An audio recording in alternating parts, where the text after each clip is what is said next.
வந்து நீங்க அன்பா கூப்பிட்டா தான் நான் வருவேன் அப்படின்னு சொன்னோனே, ராகவ் என்ன பண்றாரு, உடனே அபியோட அந்த கன்னத்துல கை வச்சு, "உன்ன நான் வந்து ரொம்ப நேசிக்கிறேன் அபி. நீ இல்லாம அங்க இருக்க முடியாது என்னால.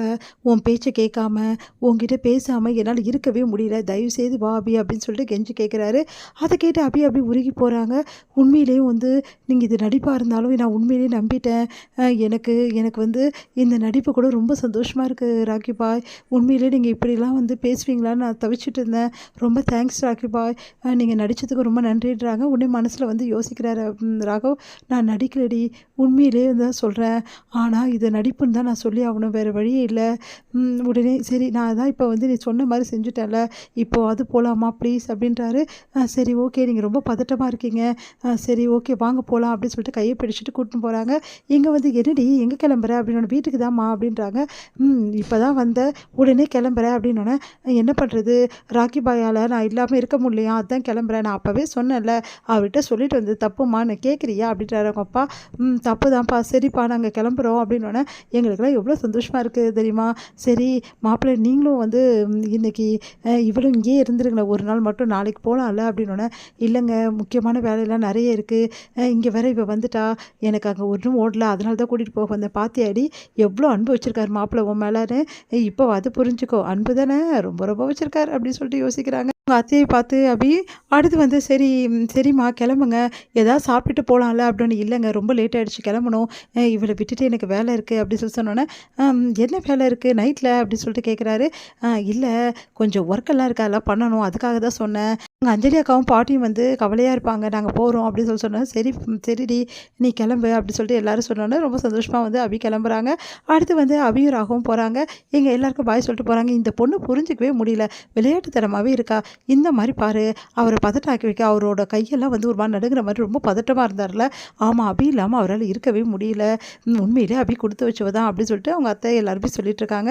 இங்கே வந்து அபி வந்து ரொம்ப தேங்க்ஸ் ராக்கி பாய் அப்படின்றாங்க. எதுக்கு அப்படின்னோடனே, இல்லை எங்கள் வீட்டில் உள்ளவங்களுக்கும் கொஞ்சம் கூட சந்தேகமே இல்லாமல் அவ்வளோ அழகாக நடிச்சு என்னை கூட்டிகிட்டு வந்திருக்கீங்களே பெரிய விஷயந்தான்.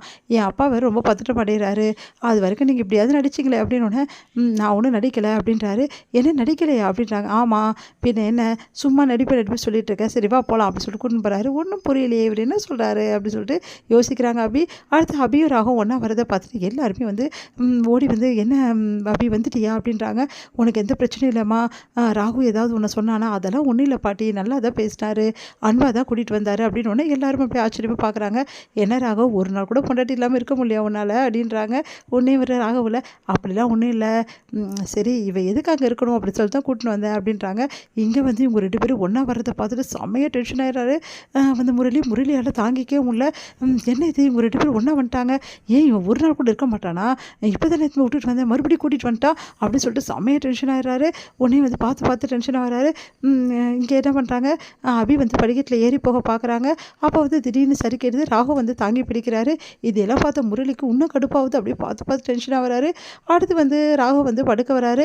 அப்போ வந்து சரி கொஞ்சம் ஒர்க்கெல்லாம் இருக்கே முடிச்சுட்டு பண்ணுவோம் அப்படின்னு சொல்லிட்டு பேக்கை எடுக்க போகிறாரு. அதுக்குள்ளேயும் அபி என்ன பண்ணாங்க அந்த பேக்கிலேருந்து அவரோட டைரி எடுத்து வச்சுக்கிறாங்க.